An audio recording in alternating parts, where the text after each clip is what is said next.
Hi, Founder fans. Jason here. Today's founder is William Blount, a signer of the United States Constitution and a major founder of the state of Tennessee. So, William Blount was from North Carolina, and his family was pretty wealthy and had high aspirations.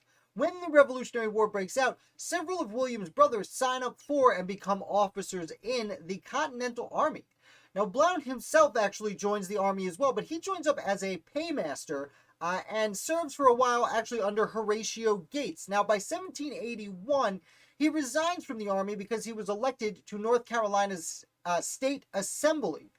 Very shortly thereafter, the state of North Carolina sends William Blount to the Continental Congress. And this is at a time when the Continental Congress, well, it really isn't doing all that much. However, every state owed some money to the Continental Congress to try and pay off these war debts, and North Carolina was behind on its payments, as many were at the time. That being said, William Blount worked out a deal, as many other states did, where the state of North Carolina would cede some of its western territory to the Continental Congress in lieu of payment for the war effort. Now, parts of this area that he ceded, or most of the area he ceded, was today's Tennessee. Now, interestingly enough, he goes back to North Carolina and gets on the floor of the state assembly and sponsors several bills that make it easier to buy land in the other parts of western North Carolina, aka today's Tennessee. Because of this, there's a lot of land sales going on, much to Blount's help. And because of this, people are moving to Tennessee. And because of that, Tennessee gets enough population to very shortly become a state. But before we get there, we want to stick with Blount at this moment. He's back in the state assembly. He sponsors these bills, and then he actually goes south. He's chosen by the Continental Congress as a commissioner to participate in treaty negotiations with the Cherokee, Choctaw, and Chickasaw nations, Native American nations in the American South. Now, he arrives late. And this becomes a little bit of a theme with Blount. He arrives late and doesn't participate in the discussions. However, he does sell the treaties of Hopewell. There were technically 3 treaties. Sometimes it's just referred to as the Treaty of Hopewell. But these treaties, he does sign them mostly as a witness to attest what was going on. Because again, he missed most of the deliberations, but he's there at this really underratedly important moment in American history.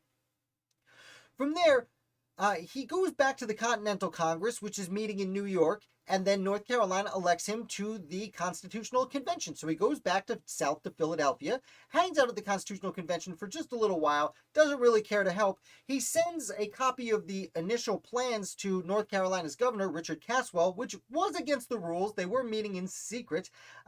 So he shows up, breaks the rules, sends it to Richard Caswell, and then leaves and goes back to New York City to continue in the Continental Congress. Now, while he's there, he's actually present and votes for the Northwest Ordinance of 1787. And the Northwest Ordinance of 1787 is an extremely important piece of legislation that essentially creates a government for the Northwestern Territories. It does kind of ignore the fact that there is a war with the Native Americans going on there that wouldn't be resolved for several years, but it's very important because it declares that there would be no slavery in the Northwest Territory. A landmark moment, arguably the most important decision Continental Congress ever made in its existence.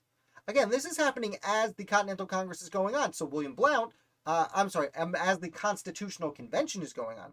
So William Blount, he's supposed to be there. So he then leaves New York City and goes back for a second time to the Constitutional Convention, having missed almost all of the convention, but arriving in time to put his name on the United States Constitution forever, enshrining it there.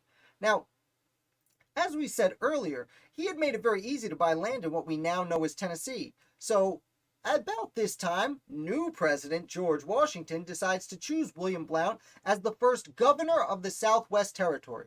And the Southwest Territory encompassed primarily, you guessed it, modern-day Tennessee. So he goes out there and does a whole bunch of really important stuff. First of all, he chooses a bunch of people to assist him in running the government of this new territory, one of whom is a very young man named Andrew Jackson, who really gets his big break when he's appointed to this office by William Blount. He then goes on to organize an actual government for the territory. He has a census completed, and he has elections. He literally creates the government of Tennessee. He then decides to run for United States Senator representing Tennessee. He is elected United States Senator from Tennessee. There is one giant problem, however.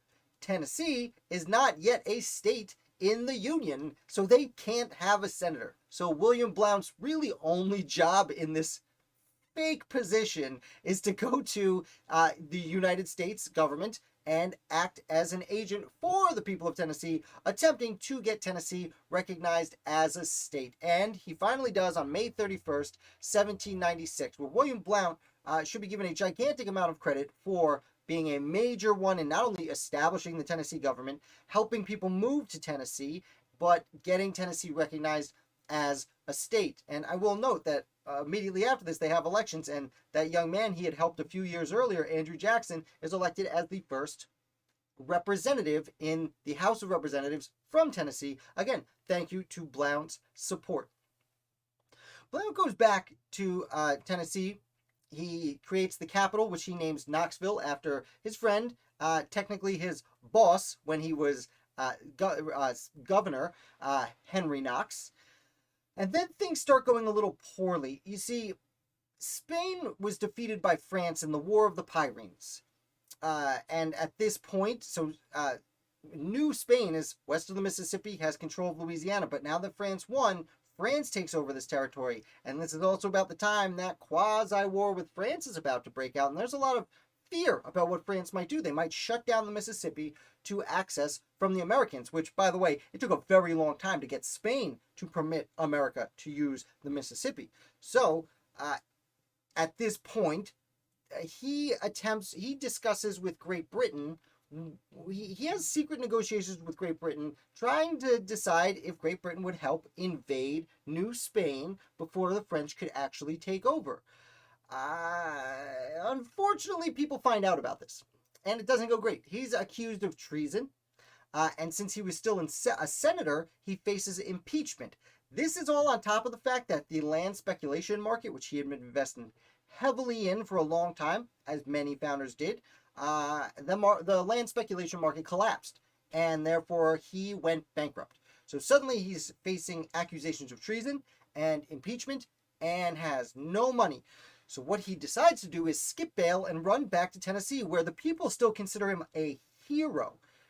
Unfortunately, as soon as he gets there, an epidemic strikes, killing lots of people, and among them, William Blount, who dies in the city he named after his old boss, Knoxville, Tennessee. And that is the end of what I think is an extremely interesting story of American founder and Tennessee founder, William Blount. I hope you enjoyed this video. If you did, hit like. Definitely subscribe if you're new here, because I put out American Revolution videos 7 days a week.